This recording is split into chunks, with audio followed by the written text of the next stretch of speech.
The free VFD Suite Configuration Software makes commissioning your IronHorse ACN drive so much easier because you can see everything at once. You no longer have to scroll through tons of parameters on the drive's LED display. And you can control the drive, save and load drive configurations, monitor parameters in real time, view data on a trend, and even implement simple control applications using the built-in function block feature. Let's walk through the software to help you get up and running quickly. You can connect to the drive via Modbus RTU using the optional USB to RS-232 cable plugged into the RJ45 jack. Or you can use Modbus TCP or Ethernet IP with a standard Ethernet patch cable and the optional Ethernet communications module. Ethernet communications will be covered in other videos. Now those are the primary methods of connecting, and the cost is about the same for either option, so the choice depends on how you prefer to communicate with your devices and if you need to extend the drive's built-in I/O. The Ethernet module and the extended I/O module use the same option slot, so you can only use one or the other. Of course, if you have a USB to 45 converter like this one, well, just connect the red wired S plus and the green wired S minus, and that'll work too. If this is the last drive in the RS-45 chain, then don't forget to enable the termination resistor. It's this little guy right here, and there's a handy chart showing you how to set it. For this video, we'll use Modbus RTU via this guy because you just plug it in and it works. And it keeps the option module slot available in case we need more I/O. There aren't any surprises when installing the software, so I'm going to assume you know how to do that. I should point out that the first time you install the software, it'll have to install all the Microsoft redistributable libraries, so it can take a few minutes if you don't already have them on your PC. Launch the software. Now, the version I have defaults to this dark theme. That's hard to see on the video, so I'll click on Tools, Options, and change it to a more standard white color. Much better.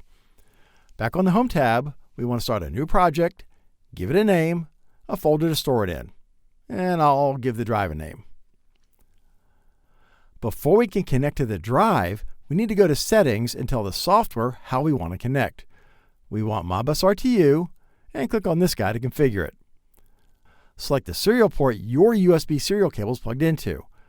If you don't know which port it's using, then bring up your Windows Device Manager and click on Ports. You're looking for this prolific driver. Looks like mine is on COM5, so I'll put that here. These COM settings are what the PC serial port is currently set to. We need to change these to match what the drive expects.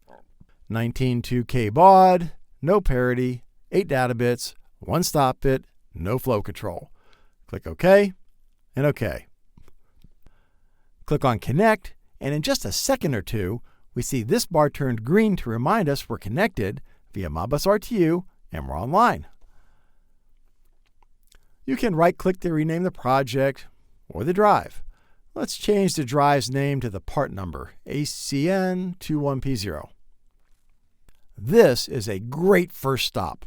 It tells you all the basics at a glance. I see my drive model, software versions, and communication method. There's the name of the drive we just typed in, and it's a 1 horsepower drive, so that's right. We can also see the drive is expecting 220 volt 3-phase power. I'm actually running this demo single phase, which is okay because all ACN drives can handle single phase. The drive is currently stopped, and these are the ramps. We'll save applications for another video. This is the best part. You can monitor up to 4 things and see the results graphically in real time. I'll reach over and start the drive, and yep, we see this needle move. If I change the drive's frequency, we see it change in real time right here on the screen. If I hit stop, yep, there it goes. If you don't like the scale range, well, just double click and change it to something more natural, so now when we start to drive, we get a better feel for where we are in the range. And look at all the things you can monitor. How about DC bus voltage? I'll modify his range to 500 volts. Or output power. This is a 1 horsepower drive, so it can do 750 watts. Or how about current? Full load amps on this motor is a little over 3, so I'll set that scale to 4 amps. I love how quick and easy it is to get real-time drive status with this dialog. All of your parameter groups are over here. If you click on the top level, you see all the groups as one giant list of parameters. or you can narrow it down to just the one group you want to deal with. This SPS guy is the top level group with all the basic stuff like acceleration, deceleration, command source, etc. Now here's a tip. Whenever you start the configuration software, go ahead and read the current drive parameters into the workspace. I'm going to fast forward the video because it takes a minute or two over serial comms. Now if you hit Write All, you're just rewriting what's already in the drive and you don't risk overwriting the drive with whatever's in the software. Reading the drive parameters into the workspace first is a really good habit to get into. You can click on values in this right parameter column to change the values you want written to the drive. They turn blue to remind you they haven't been written yet. You would then click on this guy to write everything in bulk. Now I only changed parameters in this group, so I'll select him. Being able to limit groups to write out saves you time, and it also helps prevent the possibility of writing other stuff you weren't expecting.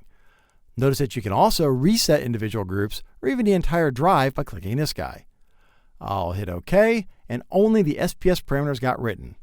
Writing by groups is one of the cool features of this IronHorse ACN drive family. You can also double-click on any parameter name to see the current workspace value, the default, and max and min values. Click the Read button to read just this one value from the drive, and if you click on the Write button, it only updates this one parameter, not the entire group. That's nice because you can surgically update parameters without having to write the whole group. These arrows scroll through the parameters in this group, so you don't have to keep exiting the dialog and double-clicking on each one separately. This software is really well thought out and designed with the user in mind. And the best part is, if you click on one with options like the command source, you see the options in English. You don't have to remember or look up the codes. Another example, in the input group, suppose you want to configure digital input P3. I'll double-click on that, and yep, we see all the things you can use digital input P3 for. I love that I don't have to remember all those codes. I just pick what I want, and the software takes care of the rest. You can control the drive. Nothing's happening. Why not? Well, when using the RS-232 cable that we're using, the command source has to be set for keypad, and I currently have this drive set up to be controlled by digital inputs, which is the drive's default. If I go to the top level group, command source, and change that to keypad, write it out, close it. Now if I click on Run Forward, yep, the motor starts to spin. Hit reverse, yep, and stop. Perfect. If you're using a 45 cable, then instead of the keypad, you'll want to select the internal 45 port. You can also control the drive over Ethernet. Again, we'll cover that in the video about the Ethernet option module. Of course, you can compare projects, generate reports, customize the display, etc. All the usual stuff you expect to find. Now this guy is important. When you do a normal write, it writes the parameters to the drive's volatile memory. If you want the values to be permanent and be able to survive a power cycle, then you need to write them to the EEPROM. So don't forget to do that when you're done setting things up. And check this out. Under the Tools tab, there's a parameter wizard that for each control mode walks you through a complete setup of your drive. It covers all the motor parameters, torque control, ramps, starting and stopping options, digital inputs, multi-step setup, digital outputs, analog inputs, and analog outputs. Very comprehensive. At the end, it gives you a list of everything you've changed, and you can rerun the wizard or save everything you've done.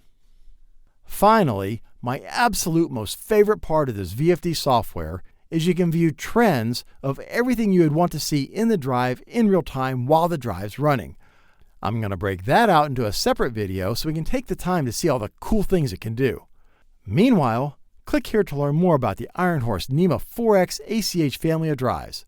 Click here to learn more about AutomationDirect's free award-winning support options, and click here to subscribe to our YouTube channel so you'll be notified when we publish more videos like this one.